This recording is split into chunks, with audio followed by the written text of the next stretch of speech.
চড়া ডিমের বাজার ডজন ছুঁয়েছে প্রায় 150। সপ্তাহের ব্যবধানে ঊর্ধ্বমুখী মাছের দরও সরবরাহ কমার দাবি।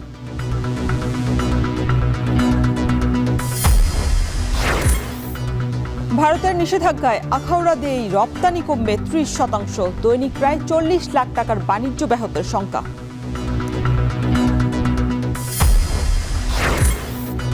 স্তর নামায় হাওরে তীব্র সুপেয় পানির সংকট, স্বাস্থ্য ঝুঁকি সহ বেশি ভুগছেন নারীরা। দীর্ঘমেয়াদী উদ্যোগের দাবি। এক কলস পানি নিয়ে এখানে খাই এরপরে গাড়া গুড়া থেকে আমরা গোসল গোসল করে সঠিক টাইমে স্কুলে যাই যেতাম না, এই পানি আনতে যাওয়ার সময় বাদে স্কুলে আইয়া টাইম পাইতাম না যাওয়ার।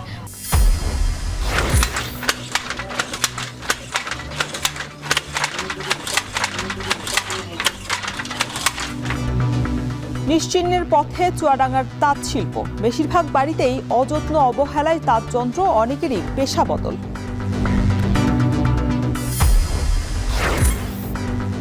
এবং কানাডার টরেন্টোতে গাড়ি নিয়ে হামলা, 3 শিশু নিহত, আহত কয়েকজন। 19 বছর বয়সী গাড়ি চালক আটক।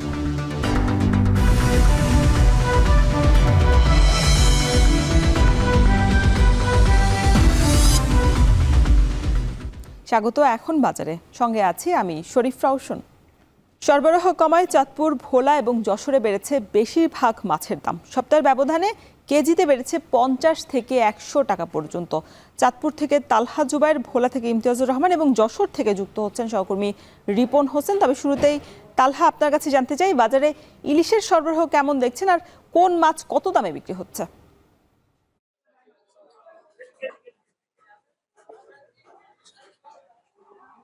রসন, আসলে ইলিশ নিয়ে ক্রেতা এবং বিক্রেতা উভয় কিন্তু আসলে বেশ ঝামেলার মধ্যেই আছে, কারণ ইলিশ নেই বললেই চলে। যারা নদীতে মাছ ধরতে নামছেন জেলেরা, পদ্মা মেঘনার বিস্তীর্ণ যে জলরাশি রয়েছে সেখানে তারা চেষ্টাটুকুই করছেন, কিন্তু ইলিশ কিন্তু তারা পাচ্ছেন না। যদিও ইলিশ ছাড়া নদীর অন্যান্য নানান ধরনের কিন্তু মাছ তাদের জালে উঠে আসছে।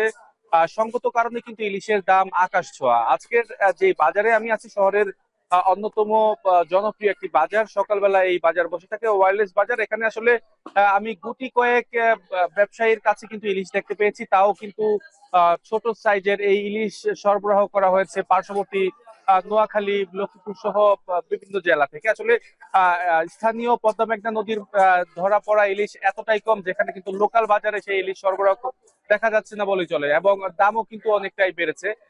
যদিও ইলিশ ধরা পড়ছে কম এবং চাহিদার তুলনায় সরবরাহ কম থাকা, কিন্তু 2 মাসে যে নিষেধাজ্ঞা শেষ হয়েছে তারপর থেকে কিন্তু ইলিশের দাম অনেকটাই বেশি দেখা যাচ্ছে। তবে আজকের বাজারে যা দেখতে পেয়েছি, 700 থেকে 800 গ্রাম ওজনের ইলিশ কিন্তু কেজিতে 2200 থেকে 2300 টাকা দরে কিন্তু বিক্রি করা হচ্ছে, যা গেল সপ্তাহের তুলনায় কিন্তু কেজিতে 50 থেকে 100 টাকা বৃদ্ধি পেয়েছে। তাছাড়া অন্যান্য চাষকৃত মাছের মধ্যে কার্প জাতীয় মাছ বিক্রি করা হচ্ছে 280 থেকে শুরু করে 400 টাকা, এবং তেলাপিয়া আগের দামে বিক্রি করা হচ্ছে 180 থেকে 220 টাকা পর্যন্ত। তবে চাষকৃত যে মাছ রয়েছে সেই মাছ কিন্তু গেল সপ্তাহের তুলনায় কিন্তু একই রকম দাম আছে বলে কিন্তু জানিয়েছেন যারা বিক্রেতা রয়েছেন।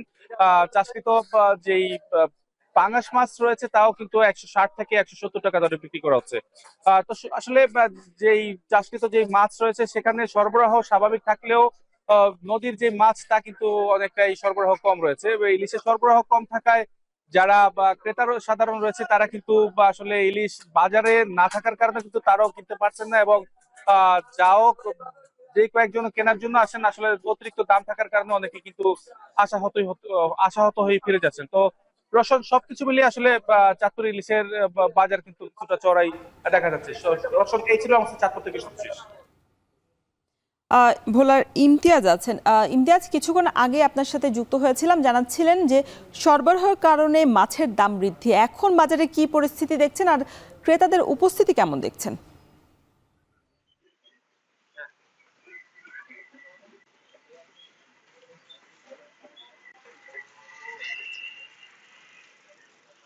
রওশন, আমি সকাল থেকেই ভোলার মেঘনা নদীর পাড়ে তুলাতুলি মাছ ঘাটে অবস্থান করছি, কিন্তু এই ঘাটে কিন্তু যে পরিমাণ ইলিশ নৌকা আসছে, কিন্তু ওই পরিমাণে ইলিশ সহ অন্যান্য নদীর মাছের সরবরাহ নেই বললেই চলে। ঘাটগুলোতে একদম শুনশান নীরব অবস্থায় রয়েছে। সকালে যেমন অবস্থা ছিল এখনই ঠিক তেমনই অবস্থায় রয়েছে। কিন্তু জেলেদের সাথে কথা বলেছিলাম, জেলেরা বলছেন তারা রাতভর নদীতে জাল ফেলে কিন্তু তারা আসার ইলিশ সহ নদীর মাছের দেখা তারা পাচ্ছে না। এতে করে তারা একরকম দুশ্চিন্তা করছে, কারণ তেলের টাকা, মহাজনের দাদনের টাকা সব মিলে তারা একা হয়ে পড়েছে। অপরদিকে নদীর মাছের সরবরাহ কম থাকে, কিন্তু চাষের মাছের উপর একরকম প্রভাব পড়েছে। বিশেষ করে ভোলার বাজারগুলোতে রুই, কাতল, মৃগেল, তেলাপিয়া, পাঙ্গাস প্রতিটি মাছেরই কেজি প্রতি প্রায় 20 থেকে 30 টাকা, কোনো কোনো মাছের 50 টাকা পর্যন্ত বৃদ্ধি পাওয়ার চিত্র কিন্তু আমরা দেখেছি। কারণ এই মাছের দাম বৃদ্ধির কারণ হিসাবে ব্যবসায়ীরা বলছেন যে তাদের যশোর, খুলনা এবং বরিশাল থেকে মাছ আমদানি করতে হয়, পরিবহন ব্যয়ের কারণে কিন্তু এই মাছের দামটা বৃদ্ধি পেয়েছে। আজকের ভোলার বাজারে কিন্তু 1 কেজি ওজনের ইলিশ মাছ বিক্রি হচ্ছে 2300 থেকে 2400 টাকা কেজি দরে। এছাড়াও 700 থেকে 800 গ্রামের ইলিশ মাছ বিক্রি হচ্ছে 1800 থেকে 2000 টাকা কেজি। প্রতিটি মাছেরই দাম কিন্তু তুলনামূলক কম, কিন্তু সরবরাহ কম থাকার কারণে, তুলনামূলক বেশি সরবরাহ কম থাকার কারণে। অপরদিকে জেলা মৎস্য কর্মকর্তা জানিয়েছেন যে জলবায়ু পরিবর্তন এবং নদীতে ডুবোচরের কারণে কিন্তু এই মৌসুমটাতে ইলিশ সহ অন্যান্য নদীর মাছের সংকট রয়েছে, এবং মৎস্য গবেষকরা বলছেন যে এই সময়টাতে নদীতে অবৈধ জালের মাধ্যমে যে ইলিশ সহ অন্যান্য মাছের রেণুপনা ধ্বংস করার কারণে নদীতে এখন মাছের সংকট দেখা দিয়েছে, যার কারণে কিন্তু জেলেরা নদীতে যাচ্ছেন কিন্তু কাঙ্ক্ষিত মাছ তারা পাচ্ছেন না। এছাড়াও কিন্তু এই পোলার প্রায় 125টি মাছঘাটগুলোতে প্রতিটি মাছঘাটে কিন্তু একরকম ইলিশ সহ নদীর মাছের সংকট রয়েছে। অপরদিকে যেই সামরাজ, মনপুরা, যে সাগরগামী যে ঘাটগুলো আছে ওই ঘাটগুলোতেও কিন্তু ইলিশের কিছুটা যোগান থাকলেও কিন্তু তার দামও কিন্তু আকাশ ছোঁয়া বলেও কিন্তু ওই ঘাট ব্যবসায়ীরা জানিয়েছেন। এই সব মিলিয়ে যে ভোলার মেঘনা তুলার মাছের যেরকম একটা চাহিদা, আকাঙ্ক্ষা রয়েছে, ওই পরিমাণকে সরবরাহ না থাকার কারণে তুলনামূলকভাবে চাষের মাছের উপর প্রভাব পড়েছে। এই প্রভাব পড়ার কারণে কিন্তু একরকম নিম্ন এবং মধ্যবিত্তরা কিন্তু একরকম বিপাকে রয়েছেন। তো এই ছিল আমার কাছে ভোলার মাছ বাজার থেকে সর্বোচ্চ তথ্য। রওশন। রিপন, আপনি তো সকাল থেকে অনেক বাজারেই ঘুরেছেন, যশোর কি সব বাজারের একই পরিস্থিতি কিনা? আর অনেক সময় বাজার সিন্ডিকেট যে বিষয়টি উঠে আসে সেই কারণেও কিন্তু দাম বৃদ্ধি হয়ে যায়, সেই বিষয়টা কিভাবে দেখছেন? আমি রয়েছি যশোরের বড় বাজারে। এই বাজারে আসলে আমি সকাল থেকে দেখছি যে পাইকারি যে মাছ কিন্তু দেখছি, এবং এই পাইকারি মাছ বিভিন্ন স্থানে চলে যাবে। যশোরের বিভিন্ন যে বাজারগুলো রয়েছে এই বাজারে, অর্থাৎ এই যে পাইকারি বাজার থেকে খুচরা বাজারের মাছের ব্যবধান, যে দাম সেটি কিন্তু প্রায় 50 থেকে 100 টাকা পর্যন্ত বৃদ্ধি পায়। তারা ক্রেতা রয়েছে, তারা নিয়মিতই অভিযোগ করেন যে যে খুচরা বাজার যে সিন্ডিকেট রয়েছে, সেই দোকানদারের যে সিন্ডিকেট, সেই কারণে কিন্তু থাকে। এই আমরা দেখেছি যে বাজারে মাছের যদি সরবরাহ কম থাকে কিন্তু মাছের দাম বৃদ্ধি পায়, এবং সরবরাহ যদি কম থাকে কিন্তু মাছের দাম বৃদ্ধি পায়, এবং সরবরাহ বেশি থাকলে আবার মাছের দাম হঠাৎ করে কম হয়ে যায়। সেক্ষেত্রে এই যে খুচরা বাজারেই কিন্তু এর প্রভাব পড়ে। সাধারণ মানুষ রয়েছে তারা ক্রয় ক্ষমতার বাইরে চলে যায়। আজকে আমরা দেখছি যে এই বাজারে রুই মাছ 230 টাকা থেকে 400 টাকা পর্যন্ত বিক্রি হচ্ছে। পোকার কিন্তু এই মাছগুলো বিক্রি হচ্ছে। অন্যান্য যে মাছগুলো রয়েছে সেই মাছের দামও কিন্তু চড়া রয়েছে, প্রায় 50 থেকে 100 টাকা পর্যন্ত প্রতিটি মাছ বিক্রি হচ্ছে। যেরকম ট্যাংরা মাছ, যেটি এক সপ্তাহ আগে 500 টাকা বিক্রি ছিল, সেটি এখন 600 টাকা বিক্রি হচ্ছে। সব মিলে যে বাজারে যদি মনিটরিং ব্যবস্থা জোরদার করা হতো তাহলে হয়তো মাছের দাম কমতো, এমনকি দাবি করছেন যারা ক্রেতা রয়েছেন তারা।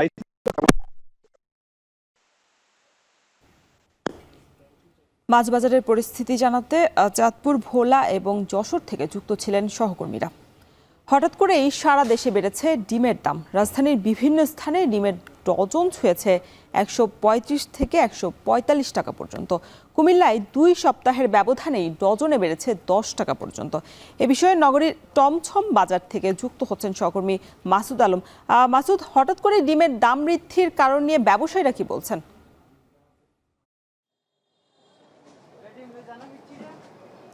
রওশন, আসলে ডিমের দাম বাড়ার বিষয়ে যারা ব্যবসায়ী রয়েছেন, এখানকার খুচরা ব্যবসায়ী, আমরা তাদের সঙ্গে কথা বলেছি। তারা বলেছেন যে আসলে যে খামারে ডিম উৎপাদন এবং মুরগির যে খাবারের দাম সেটি কিন্তু অপরিবর্তিত রয়েছে। যা একই সঙ্গে হচ্ছে তারা বলছেন যে ডিমের যে প্রক্রিয়া উৎপাদনের সেটির খরচও কিন্তু বেড়েছে। এতে করে খুচরা বাজারগুলোতে এর প্রভাবটা পড়েছে বলে ব্যবসায়ী আমাদেরকে জানিয়েছেন। গত 2 সপ্তাহের ব্যবধানে আজকের বাজারেও বিক্রি হচ্ছে প্রায় 10 টাকা বেড়ে ডিমের ডজন টাকা থেকে 140 টাকা পর্যন্ত। আমি যেখানে রয়েছি এটি হচ্ছে কুমিল্লা নগরের টমছম ব্রিজ বাজার। এই বাজারে কোথাও আমরা দেখেছি যে 35 টাকা, আবার কোথাও দেখেছি 40 টাকায় 140 টাকায় বিক্রি হতে। তবে হালি প্রতি বেড়েছে প্রায় 3 টাকা। ডিমের হালি বিক্রি হয়েছিল সপ্তাহ আগে 42 টাকায়, সেটি আজকে বিক্রি হচ্ছে 45 টাকা দরে। একই সঙ্গে হাঁসের ডিমের দামও কিন্তু আসলে হাঁসের ডিমও রয়েছে, সেটি অপরিবর্তিত রয়েছে, 70 টাকায় বিক্রি হচ্ছে হালি। তবে এখানকার যারা ব্যবসায়ী রয়েছেন তারা বলছেন যে ডিমের বাজার সামনে আরও বাড়তে পারে, কারণ হচ্ছে যে গরমে বিভিন্ন খামারগুলোতে ডিমের ক্ষতি হচ্ছে এবং মুরগির মৃত্যুর ঘটনা ঘটছে। এতে করে কিন্তু আসলে ডিমের দামটা বাড়ার কথা বলছেন। তারা বলছেন যে বিদ্যুতের যে সরবরাহ সেটা আসলে খামারগুলোতে ঠিকঠাকভাবে না থাকার কারণে কিন্তু নানান সময় খামারিরা বিভিন্ন ধরনের ভোগান্তিতে পড়তে হয়। এতে করে কিন্তু এর প্রভাবটাও কিন্তু পড়ছে এখানকার বাজারগুলোতে। আপনি জানেন আসলে মানুষের আমিষের চাহিদার জন্য কিন্তু মুরগির ডিম বিভিন্ন যারা স্বাস্থ্য সচেতন ব্যক্তি রয়েছেন তারা কিন্তু তাদের খাবারের সঙ্গে এই ডিমের যোগানটা কিন্তু রাখেন। কিন্তু আমরা কয়েকজন ক্রেতার সাথে কথা বলি, তারা বলছেন যে ডিম আসলে তাদের সবসময় একটা খাবারের অনুষঙ্গ হিসেবে থাকে, কিন্তু এর দাম বাড়ার কারণে কিন্তু তারা ভোগান্তিতে পড়েন। তো রৌশনে ছিল কুমিল্লা থেকে। ডিমের বাজার পরিস্থিতি জানাতে আমাদের সাথে কুমিল্লা থেকে যুক্ত ছিলেন সহকর্মী মাসুদ আলম। স্থল বন্দরগুলো দিয়ে 6 ধরনের পণ্য আমদানিতে ভারত সরকারের দেয়া নিষেধাজ্ঞার ফলে অন্তত 30% কমবে আখাউড়া স্থল বন্দরের রপ্তানি বাণিজ্য। এছাড়া প্রতিদিন ব্যাহত হবে প্রায় 40 লাখ টাকার পণ্য রপ্তানি। তাই দ্রুতই ভারতের সঙ্গে আলোচনার মাধ্যমে নিষেধাজ্ঞা প্রত্যাহারে কার্যকর পদক্ষেপ গ্রহণের দাবি জানিয়েছেন ব্যবসায়ীরা। আজিজুল সঞ্চয়ের প্রতিবেদন। ভারতের নিষেধাজ্ঞার পর নেতিবাচক প্রভাব পড়েছে আখাউড়া স্থলবন্দরের রপ্তানি বাণিজ্যে। বন্ধ হয়ে গেছে প্রক্রিয়াজাত খাবার, প্লাস্টিক, পিভিসি, ফার্নিচার, ফলের স্বাদযুক্ত জুস ও তুলাসহ বেশ কয়েকটি পণ্য রপ্তানি। গত শনিবার ত্রিপুরা, আসাম, মেঘালয় ও মিজোরামের স্থলবন্দরগুলো দিয়ে বাংলাদেশ থেকে তৈরি পোশাক, প্রক্রিয়াজাত খাবার, ফলের স্বাদযুক্ত জুস, তুলা, প্লাস্টিক, পিভিসি সামগ্রী ও কাঠের ফার্নিচার আমদানিতে নিষেধাজ্ঞা দেয় দেশটির সরকার। এসব পণ্যের মধ্যে তৈরি পোশাক ও কাঠের ফার্নিচার ছাড়া বাকি সবকটি পণ্যই নিয়মিত রপ্তানি হয় আখাউড়া স্থলবন্দর দিয়ে, যা বন্দরের রপ্তানি আয়ে সবথেকে গুরুত্বপূর্ণ। ভারতের 7 সিস্টার্সের অভ্যন্তরীণ যোগাযোগ ব্যবস্থার উন্নয়নের ফলে এমনিতেই কমেছে আখাউড়া স্থলবন্দরের রপ্তানি বাণিজ্য। বর্তমানে হিমায়িত মাছ, ভোজ্য তেল, প্রক্রিয়াজাত খাবার, প্লাস্টিক, পিভিসি ফার্নিচার, ফলের স্বাদযুক্ত জুস ও তুলাসহ কয়েকটি পণ্য নিয়মিত রপ্তানি হয়। ব্যবসায়ীরা বলছেন এই বন্দর দিয়ে প্রতিদিন অন্তত 1.5 কোটি টাকার বিভিন্ন পণ্য রপ্তানি হয় ভারতে। তবে বাংলাদেশের সঙ্গে কূটনৈতিক টানাপোড়েনের কারণেই আমদানির সুযোগ সীমিত করেছে ভারত সরকার। ফলে যে কয়েকটি পণ্য বেশি রপ্তানি হয় তার সবগুলোই নিষেধাজ্ঞার আওতায় পড়ায় ভাটা পড়বে রপ্তানি বাণিজ্যে। যে কটা পণ্য নিষিদ্ধ দিয়েছে এই কটা পণ্যই এক্সপোর্ট হয়। তো এখন যেহেতু বন্ধ হয়ে গেছে, আমরা ব্যবসায়িকটা বিশাল একটা ক্ষতিপূর্ণ দিকে গেলাম। যে পণ্যগুলো রপ্তানি হইতে বেশিরভাগ পণ্য এগুলোর আওতাধীনে পড়ে গেছে, সেজন্য আমাদের বন্দর ক্ষতিগ্রস্ত হবে। ডেভেসা আছেন, লেবার আছে, শ্রমিক আছে, বিভিন্ন জন বিভিন্ন পর্যায়ে কাজ করে, এটার কাজেরও অনেকটা ক্ষতিগ্রস্ত হয়েছে। বন্দর কর্তৃপক্ষ বলছে নিষেধাজ্ঞার ফলে অন্তত 30% কমবে আখাউড়া স্থলবন্দরের রপ্তানি বাণিজ্য। ব্যাহত হবে 40 লাখ টাকার পণ্য রপ্তানি। যে সকল পণ্যের নিষেধাজ্ঞা দেওয়া হয়েছে এর মধ্যে বেশিরভাগ পণ্য আমাদের আখাউড়া স্থল থেকে যায়। সেই কারণে আগের তুলনায় এক্সপোর্টটা একটু কমে গেছে। আগে যেত পার ডে 30-40 গাড়ি, আর এখন কমে আসছে, এটা 10 গাড়ি চলে আসছে। চলতি অর্থ বছরে গেল এপ্রিল পর্যন্ত ভারতের রপ্তানি হয় 453 কোটি টাকার পণ্য, যা বিগত অর্থ বছরের তুলনায় 26 কোটি টাকা বেশি। আজিজুল সঞ্চয়, এখন ব্রাহ্মণবাড়িয়া। দিন দিন হাওড় অঞ্চলে তীব্র হচ্ছে সুপেয় পানির সংকট, যে সংকটে সবচেয়ে বেশি ভুগছে প্রান্তিক অঞ্চলের নারীরা। পানির অভাবে ব্যাঘাত ঘটছে দৈনন্দিন কাজে, দেখা দিচ্ছে নানা ধরনের শারীরিক সমস্যাও। সুপেয় এই পানির হাহাকার কাটাতে স্বল্পমেয়াদী কিছু প্রকল্প আসার আলো দেখালেও স্থানীয়দের দাবি দীর্ঘমেয়াদী উদ্যোগের। অন্যদিকে বেসরকারি উদ্যোগকে ত্বরান্বিত করতে সরকারের সহায়তারও দাবি জানিয়েছেন উন্নয়ন সংস্থাগুলো। সুনামগঞ্জ থেকে ঘুরে এসে আরও বিস্তারিত জানাচ্ছেন সাজিদ আরাফাত।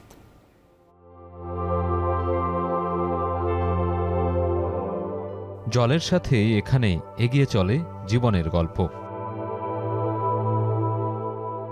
সুনামগঞ্জের হাওরের বুক চিরে বিশ্বম্ভরপুর উপজেলা। কখনো অথই পানি, আবার কখনো বা পানির সংকটকে সঙ্গী করেই চলে এখানকার জীবিকা। ভরা বর্ষায় যখন পানিতে টইটুম্বুর, ঠিক উল্টো চিত্র গ্রীষ্মের তপ্ত দুপুরে। বিশাল জলরাশির মাঝেও পানি সংকট, চৌচির ফসলের মাঠ। শুধু তাই নয়, সংকট পড়ে বিশুদ্ধ খাবার পানিরও। সুপেয় পানি যোগাতে শত শত পরিবারের নিত্যদিনের সংগ্রাম এই অঞ্চলে। প্রতিদিন দীর্ঘ পথ পাড়ি দিয়ে পানি সংগ্রহ যেন নারীদের দৈনন্দিন রুটিন। খাওয়াটাই তো যেখান থেকে পারি এখান থেকে নেই, এক কইলে নে পানি নেয়া তো পানি কোনোবা খালি খানিটাও আর এক কলস পানি নিয়ে খালি খাই। এরপরে গাড়া গুড়া থেকে এইটাই তো আমরা গোসল করে ফুরুতা খাজলে বাজলে বড়া মানে আমরা তার কথা করার মতন নাই। সঠিক টাইমে স্কুলে যাই যেতাম না, এই পানি আনতে যাওয়ার সময় বাদে স্কুলে আইয়া টাইম পাইতাম না যাওয়ার, বা ওই তো দেরি হয়ে যায়। স্যার ম্যাডামে তো অনেক বকাবকি খাইছি। ভূগর্ভস্থ পানির স্তর নিচে নেমে যাওয়ায় কয়েক বছর ধরেই টিউবওয়েলগুলোতে পানির দেখা নেই। সুপেয় পানির অভাবে ব্যাঘাত ঘটে সাংসারিক কাজে। নারীদের ভুগতে হয় চর্মরোগ, ডায়রিয়া সহ নানা শারীরিক সমস্যায়। এমনকি দূর দূরান্তে পানি সংগ্রহে গিয়ে হতে হয় হেনস্থার শিকার। আগে তো দূর থেকে ওই ফুসকুনি থেকে আনতাম, গাং থেকে তুলতাম, খাদ্য নইতো অসুখ বিসুখ হইতো, পেট-পেসারা হইতো, তো অনেক শান্তি হয়েছে। ভালো পানি দেয় আমরা শান্তি পাইতেছি, আমরা সুখ হয়েছে। পানি আনা গেলে তো মুখ করতো, চিল্লাইতো, তারপরও বেআল্লা আনতাম। কেউ গা লুকাই আনতো পানি রাত্রে, কেউ মসজিদ তো আনতো। অনেক ধরনের কষ্ট আমরা আসলাম স্যার। আমরা আল্লাহ খুব শান্তি। আমরা বিভিন্ন জায়গার তো রয়েছে ওইলানো শান্তি। আমরা সংগঠনের মাঝে অন্য ভাড়াত তারা ইলান হই ইন্দু আদিত্য মাল জায়গা আটটা দুধাত পানি খাইছে। এই অঞ্চলের মানুষের অস্তিত্ব আর সংগ্রামের বয়ানে জড়িয়ে আছে জল, জীবন আর জলাভূমির গল্প। তবে সে গল্পে রয়েছে হতাশার চিত্র। সুনামগঞ্জের এই প্রত্যন্ত অঞ্চলের মতো সারা বিশ্বে সুপেয় পানির সংকটে ভুগছে প্রায় 200 কোটি মানুষ। তাই স্বভাবতই প্রশ্ন থেকে যায়, জলের জীবন ফুরালে কি মানুষের জীবন বাঁচে?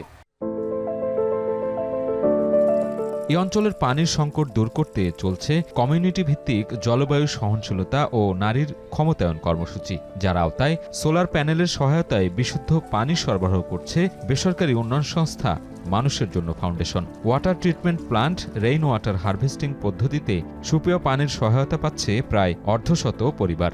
400 ঘরের মতো আছে বর্তমানে। যে আটিটার মধ্যে আমরা পাইছি, আমরা খুব একটা শান্তিতে চলাফেরা করতেছি, পানিকে খাইতেছি, খুশি হয়েছি বা আমরা শান্তি হইতেছি। সবাই এই পানির লাগে সুখী হয়েছে। বৃষ্টির সময় তো চাকনি দেয়া কাপড় দেয়া তুইছি, দাঁড়ার মাঝে পানি তুলছি, তুললা করছি, খাইছি, ব্যবহার করছি। এখন তো ডিপের পানি দিয়ে ব্যবহার করি। প্রকল্প কর্মকর্তারা বলছেন, স্থানীয় প্রশাসনের সহায়তায় ভবিষ্যতে আরও বেশি মানুষকে পানির সুবিধা দেওয়ার প্রত্যাশা তাদের। নিরাপদ বা বিশুদ্ধ পানির খুবই অভাব, আর নারী এবং পানি ওতপ্রোতভাবে জড়িত।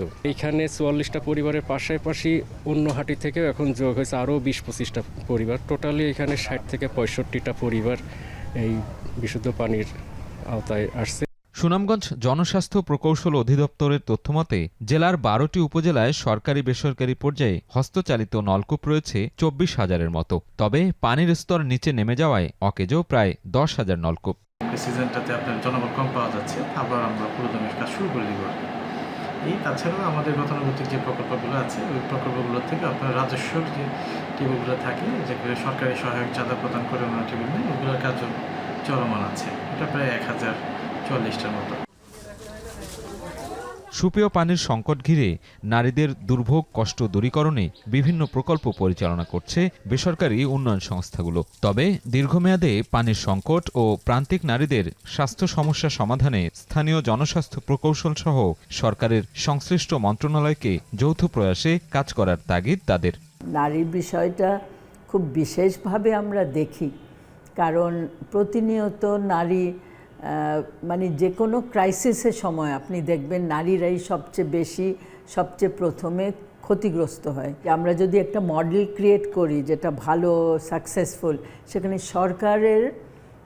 সরকার সেটা নিয়ে সেটা আরও এক্সপ্যান্ড করবে, আরও ব্যাপকভাবে করবে। জলবায়ু পরিবর্তনজনিত কারণে প্রান্তিক অঞ্চলের পানি সংকটের প্রভাব পড়ছে নারীদের ওপর। সমাধানে শুধু প্রকল্প ভিত্তিক নয়, বরং স্থায়ী বন্দোবস্তের দাবি প্রান্তজনদের। সাজিদ আরাফাত, এখন সুনামগঞ্জ। আমের জন্য দিন দিন জনপ্রিয় হয়ে উঠেছে বরেন্দ্র জেলা নওগাঁ। সুস্বাদু নানান জাতের আমের চাষ হচ্ছে এ জেলায়। দেশের গণ্ডি পেরিয়ে বিদেশেও যাচ্ছে এ জেলার আম। তবে এখানে নেই আম সংরক্ষণ এবং রপ্তানির বিশেষ কোনো ব্যবস্থা। এতে ভরা মৌসুমে নামমাত্র মূল্যেই আম বিক্রিতে বাধ্য হচ্ছেন চাষি এবং বাগানিরা।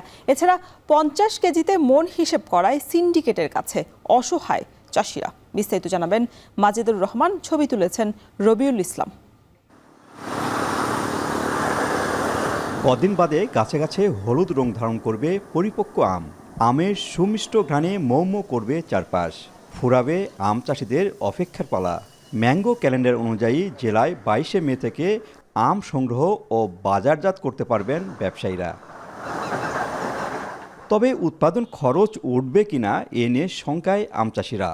এর সাথে পাইকারদের সিন্ডিকেটের কারণে 40 কেজি পরিবর্তে 52 কেজিতে মন নির্ধারণ করায় লোকসানের শঙ্কা চাষিদের। আমের দাম বাজার মোতাবেক যেটা ওজন দেওয়ার কথা সেটা 40 কেজিতে মন হয়। বিভিন্ন প্রসেস অ্যাপ্লাই করি, সেটা তারা 53 কেজিতে মন নেয়। খরাজনিত কারণে আমাদের আম্রপালি আম উৎপাদনে ব্যাহত ঘটতেছে।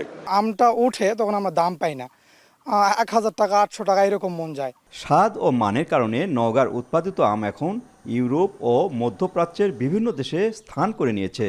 ক্রেতাদের নির্দেশনা মেনে প্রতি বছরই আম যাচ্ছে সৌদি আরব, কাতার, ইতালি, ফ্রান্স সহ প্রায় 10টি দেশে।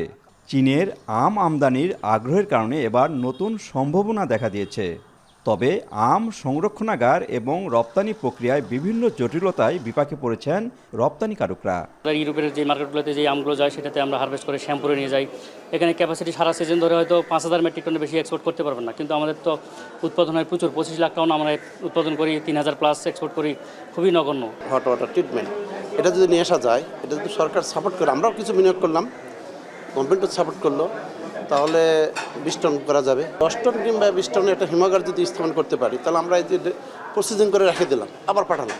আমের হিমাগার স্থাপন এবং কৃষকের ন্যায্য মূল্য নিশ্চিত এবং পাইকারদের সিন্ডিকেটের দৌরাত্ম্য নিয়ন্ত্রণে প্রশাসনকে এগিয়ে আসার আহ্বান কৃষি কর্মকর্তার। 52 কেজিতে 1 মন, 46 কেজিতে 1 মন, যখন যেভাবে কায়দা করে কৃষকদের উপরে, এই সিন্ডিকেটটা ভাঙতে হবে। আমরা প্রশাসনের সহযোগিতায় সবসময় এটার বিরুদ্ধে তৎপর থাকি। সরাসরি যদি এক্সপোর্টারদের সাথে কৃষকদের লিঙ্কেজ তৈরি করা যায়, কন্ট্রাক্ট গ্রোয়িং বা একজন এক্সপোর্টার যা আম সরবরাহ করে আগে থেকে প্রোডাকশন থেকে যদি যোগাযোগ রাখে, তাহলে কৃষক ন্যায্য মূল্য পাবে। নওগাঁয় দিন দিন বাড়ছে আম বাগানের সংখ্যা, তার সাথে বাড়ছে উৎপাদনও এবং বিদেশেও বাজার সৃষ্টি হয়েছে এই নওগাঁর আমের। তবে এখানে কোনো সংরক্ষণগার না থাকায় কৃষক কখনো অল্প দামে আম বিক্রিতে বাধ্য হচ্ছেন। তাই তাদের দাবি সরকারিভাবে এখানে একটি হিমাগার নির্মাণের। নওগাঁর মহাদেবপুর থেকে মাজেদুর রহমান, এখন। কয়েক বছর আগেও চুয়াডাঙ্গার আলমডাঙ্গার তাঁতশিল্প ছিল জমজমাট। তাঁতের খটখট শব্দে প্রতিটি গ্রাম মুখরিত থাকলেও বর্তমানে বেহাল দশা। সুতার দাম বৃদ্ধি আর মজুরি কমায় পেশা বদল করছেন তাঁতিরা। ফলে কালের বিবর্তনে বিলুপ্তির পথে আলমডাঙ্গার ঐতিহ্যবাহী এই তাঁতশিল্প। অভিযোগ রয়েছে বিসিক সহ প্রশাসনের সুযোগ সুবিধা থেকে বঞ্চিত এখানকার তাঁতিরা। চুয়াডাঙ্গা থেকে আরও জানাচ্ছেন অনিক চক্রবর্তী। একসময় তাঁতের খটখট শব্দে মুখরিত থাকত চুয়াডাঙ্গার আলমডাঙ্গার বিভিন্ন গ্রাম। 15 থেকে 16টি গ্রামের কয়েক হাজার মানুষ জীবিকা নির্বাহ করত এই শিল্পকে কেন্দ্র করে। তবে বর্তমানে পেশা হারিয়েছে তার জৌলুস। কেউ কেউ অন্য উপায় না পেয়ে টিকিয়ে রেখেছেন বাপদাদার পেশা। একসময় গ্রামের বেশিরভাগ মানুষ তাঁত শিল্পের সঙ্গে জড়িত থাকলেও জীবিকার প্রয়োজনে অনেকেই পেশা বদলে হয়েছেন হোটেল কর্মচারী, রিক্সা ভ্যান চালক, রাজমিস্ত্রি বা ক্ষুদ্র ব্যবসায়ী। আমার দিনে আপনি মনে করেন 4টি থেকে 5টা গামছা হয়, তাতে ধরেন যে একটা সংসার কোনোভাবেই চলে না। সারাদিনে মনে করেন এই 40 টাকা 30 টাকা এরকম হয়। এই সপ্তাহে মনে হয় 200-250 টাকা 300 টাকা এরকম কাজ হয়, কষ্ট হয়। বর্তমানে বেশিরভাগ বাড়িতে অযত্ন অবহেলায় পড়ে আছে তাঁতযন্ত্র। হাতে গোনা কয়েকটি বাড়িতে নারীরা অবসরে তাঁত বুনে বাঁচিয়ে রেখেছেন এই পেশা। তারা বলছেন পুঁজির অভাব, দফায় দফায় সুতা ও কাঁচামালের মূল্য বৃদ্ধি আর শ্রমিকের মজুরি কমাসহ নানান প্রতিকূলতায় আলমডাঙ্গার ঐতিহ্য এখন বিলুপ্তির পথে। এই অবস্থায় এই শিল্পকে বাঁচিয়ে রাখতে সরকারি বেসরকারি পৃষ্ঠপোষকতা প্রয়োজন বলছেন স্থানীয়রা। আমাদের এলাকা এখন নেই বললেই চলে, এখন মানে শতকরা একখান দুখন হতে পারে খুঁজলি পারে। বর্তমান যে পরিস্থিতি, কাপড় বুনে সংসার মেনটেনেন্স করা আর চলে না। এর যে কাঁচামাল সুতা বা একনল হ্যান্ড ওয়াশ 100% প্যারাবেন ফ্রি, তাই নিরাপদ হাতের জন্য আস্থা রাখুন একনলে। এগুলোর বাজারে পর্যাপ্ত মূল্য নেই। বিসিক কর্মকর্তারা বলছেন তাঁতিদের আধুনিক প্রশিক্ষণ ও শিল্পকে আধুনিকায়ন করতে কাজ চলমান রয়েছে। উৎপাদনমুখী কুটির শিল্প, তাঁত শিল্প এটা। এখানে হচ্ছে ব্যবসা সংক্রান্ত প্রশিক্ষণ আছে আমাদের 5 দিনের। আমাদের কাছ থেকে তারা প্রশিক্ষণ নিতে পারে, ব্যবসা কিভাবে করতে হয়। তাদের আমরা ব্যবসা সংক্রান্ত প্রশিক্ষণ দিয়ে তাদের আমরা ঋণ কার্যক্রমে নিয়ে যেতে পারি। এক সময় তাঁত শিল্পের সঙ্গে 5,000 মানুষ সম্পৃক্ত থাকলেও বর্তমানে আছে মাত্র 20 থেকে 30টি পরিবার। অনিক চক্রবর্তী, এখন চুয়াডাঙ্গা। এবার জানাবো দেশের বাইরের খবর। কানাডার টরন্টো শহরে একটি গাড়ির উপর আরেকটি গাড়ি উঠিয়ে দেওয়ার ঘটনায় একই পরিবারের 3 শিশু নিহত হয়েছে। এই ঘটনায় আহত তাদের মা এবং আরও এক শিশু গুরুতর অবস্থায় এখন হাসপাতালে ভর্তি রয়েছে। গাড়ি চালক 19 বছর বয়সী শ্বেতাঙ্গ তরুণকে আটক করেছে পুলিশ। কানাডা থেকে বিস্তারিত জানাচ্ছেন সৈয়দ ইফতেখার। স্থানীয় সময় রোববার রাতে কানাডার ব্যস্ততম শহর টরন্টোর র্যানফোর্ড ড্রাইভ এলাকায় একটি পার্ক করা গাড়ির উপর গাড়ি উঠিয়ে দেন 19 বছর বয়সী শ্বেতাঙ্গ তরুণ। এতে ঘটনাস্থলেই 3 শিশুর মৃত্যু হয়, যাদের বয়স 6, 13 ও 15 বছর। সম্পর্কে তারা 2 ভাই ও 1 বোন। এ ঘটনায় 35 বছর বয়সী তাদের মা এবং 10 বছর বয়সী আরও এক ছেলে শিশু আহত হয়ে হাসপাতালে ভর্তি। আহত হয়েছেন 40 বছর বয়সী আরও একজন। One person's decision to drink and drive, which is a fatal decision this person made, and we as a Crown Police Service, we educate the public of the dangers of drinking and driving, and this is a result, a family is torn apart. Police আরও জানিয়েছে চালক Ethan লিহুলিয়ারকে জিজ্ঞাসাবাদ করা হচ্ছে। তার বিরুদ্ধে 12টি অভিযোগ ইতোমধ্যে আনা হয়েছে। দিন দিন নিরাপত্তা নিয়ে উদ্বেগ বাড়ছে কানাডার বিভিন্ন শহরে। মানুষের জানমালের নিরাপত্তা নিশ্চিত করার জোর দাবি ওঠে গেল মাসে নির্বাচনের সময়ও। প্রধানমন্ত্রী মার্ক কার্নি সে বিষয়ে গুরুত্ব দেবেন বলেও জানান। নির্বাচনের আগে আগে ব্রিটিশ কলম্বিয়ার ভ্যাঙ্কুভারে ফিলিপিনো কমিউনিটির উৎসব চলাকালে ভিড়ের মধ্যে গাড়ি চালিয়ে দেওয়ার ঘটনায় 11 জন নিহত হন। সৈয়দ ইফতেখার, এখন কানাডা। গাজা উপত্যকায় বড় পরিসরের আগ্রাসনে রোববার একদিনেই 1.5 শতাধিক ফিলিস্তিনিকে হত্যা করেছে ইসরায়েলি বাহিনী। উত্তর থেকে দক্ষিণ পুরো গাজায় ধ্বংসাত্মক হামলা অব্যাহত রেখে এখনও চালানো হচ্ছে নারকীয় হত্যাযজ্ঞ। সরাসরি লক্ষ্যবস্তু করে ড্রোন হামলা চালানোয় বন্ধ হয়ে গেছে উত্তর গাজার একমাত্র চিকিৎসা কেন্দ্র ইন্দোনেশিয়ান হাসপাতাল। বর্তমানে হাসপাতালটিকে অবরুদ্ধ করে রাখায় ভেতরে অন্তত 55 জন আটকা পড়ে আছেন। গেল বছর ইসরায়েলি বিমান হামলায় কামাল আদওয়ান এবং বেইত হানুন হাসপাতালে স্বাস্থ্য সেবা বন্ধ হওয়ার পর এটি ছিল উত্তরের প্রধান চিকিৎসা কেন্দ্র। এমন পরিস্থিতির মধ্যে ইসরায়েলি জানিয়েছে সীমিত পরিমাণে সাহায্য প্রবেশে অনুমতি দেবে তারা। তবে কখন সেই সহায়তা বোঝাই ট্রাক গাজায় ঢুকবে তা নিশ্চিত করা হয়নি। গাজার স্বাস্থ্য মন্ত্রণালয়ের তথ্য বলছে ইসরায়েলি আগ্রাসনে এখন পর্যন্ত গাজায় প্রাণহানি 53,300 ছাড়িয়েছে।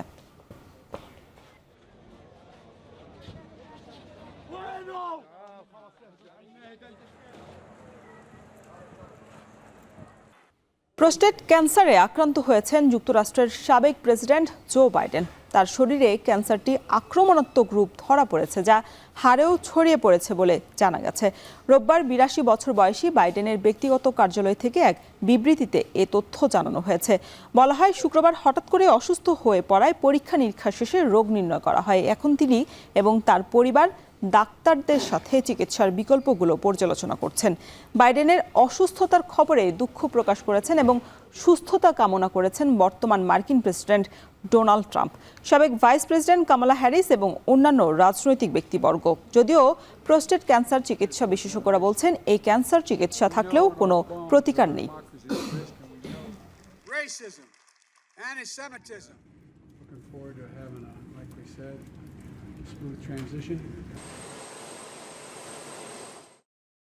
That the cancer has been reported to have already spread beyond the prostate to the bones. And when the cancer has spread to the bones, that makes it stage 4. That means that the cancer is not curable. There's no treatment available that can cure the cancer. There's definitely treatment available that can control the cancer, really good treatment to control the cancer. And I would assume that the doctors caring for the former president are thinking that way right now. শারজায় সিরিজের দ্বিতীয় এবং শেষ টি-20 ম্যাচে সংযুক্ত আরব আমিরাতের বিপক্ষে মাঠে নামবে লিটন দাসের দল। বাংলাদেশ সময় রাত 9টায় শুরু হবে ম্যাচটি। প্রথম ম্যাচ জিতে সিরিজে 1-0 এগিয়ে টাইগাররা। বিস্তারিত দেখুন প্রতিবেদনে। ম্যাচ জিতলে বাহবা নেই, হারলেই পড়তে হবে ভক্ত সমর্থকদের তোপের মুখে। তুলনামূলক সহজ প্রতিপক্ষ হলেও সংযুক্ত আরব আমিরাতের বিপক্ষে যেন উনুনের উপর টাইগাররা। এই যেমন পারভেজ ইমনের সেঞ্চুরির পরও সিরিজের প্রথম ম্যাচে হারের শঙ্কা পেয়ে বসেছিল লিটন দাসদের। তবে শেষ 10 ওভারে বোলারদের দুর্দান্ত বোলিংয়ে সিরিজে 1-0 লিড নেয় বাংলাদেশ। সেঞ্চুরিয়ান ইমন ছাড়া অন্যান্য ব্যাটারদের দৃষ্টিকটু আউট আর বড় রান করতে না পারার ব্যর্থতায় সুযোগ থাকার পরও প্রথম টি-20তে 200 রান করতে পারেনি বাংলাদেশ। এলবিডব্লিউ এর ফাঁদে পড়ে অফ ফর্মে থাকার মেয়াদ আরও যেন বৃদ্ধি করলেন ক্যাপ্টেন লিটন দাস। প্রথম 10 ওভারে বোলাররাও ছিলেন ছন্ন ছাড়া। ব্যর্থতার কারণ বের করে সিরিজের শেষ ম্যাচে আরও আধিপত্য বিস্তার করে খেলতে চায় বাংলাদেশ। 2022 সালে দুবাইয়ের সাথে খেলা সর্বশেষ সিরিজে বাংলাদেশ হোয়াইট ওয়াশ করেছিল সংযুক্ত আরব আমিরাতকে। চলমান সিরিজের প্রথম ম্যাচ জিতে সংখ্যাটা বাড়িয়ে নিয়েছে লিটন দাসরা। আর সিরিজের শেষ ম্যাচ জিতে জেতার হালি পূরণ করতে মাঠে নামবে বাংলাদেশ। তবে ম্যাচ জেতার পাশাপাশি দর্শকদের চোখ থাকবে ক্রিকেটারদের ব্যক্তিগত পারফরমেন্সের দিকেও। এদিকে প্রথম টি-20তে একাদশে সুযোগ না পাওয়া সৌম্য, রিশাদ, নাহিদ শান্তদের দেখা যেতে পারে সিরিজ নির্ধারণী ম্যাচে। আরিফুল ইসলাম সাহাব, এখন। শেষ করছি এখন বাজার, তার আগে শিরোনামগুলো আরও একবার। চড়া ডিমের বাজার ডজন ছুঁয়েছে প্রায় 150। সপ্তাহের ব্যবধানে ঊর্ধ্বমুখী মাছের দরও সরবরাহ কমার দাবি।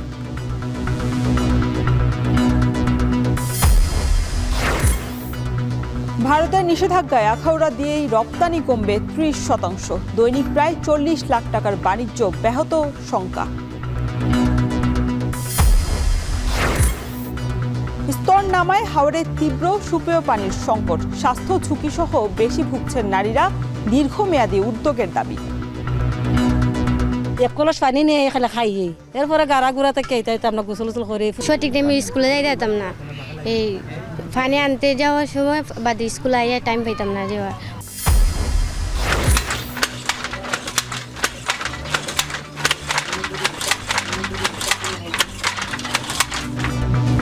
নিশ্চিহ্নের পথে চুয়াডাঙ্গার তাঁত শিল্প। বেশিরভাগ বাড়িতেই অযত্ন আর অবহেলায় তাঁত যন্ত্র, অনেকেরই পেশা বদল।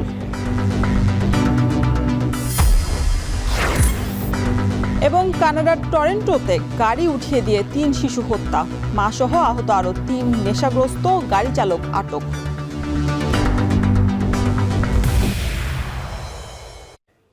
এই ছিল এখন বাজারের আয়োজন। এখন টেলিভিশন ওয়েবসাইটে দেখতে ভিজিট করুন www.ekhon.tv। এছাড়া ফেসবুকে দেখতে ভিজিট করুন facebook.com/tv.ekhon এবং ইউটিউবে দেখতে ভিজিট করুন youtube.com/c/ekhon tv।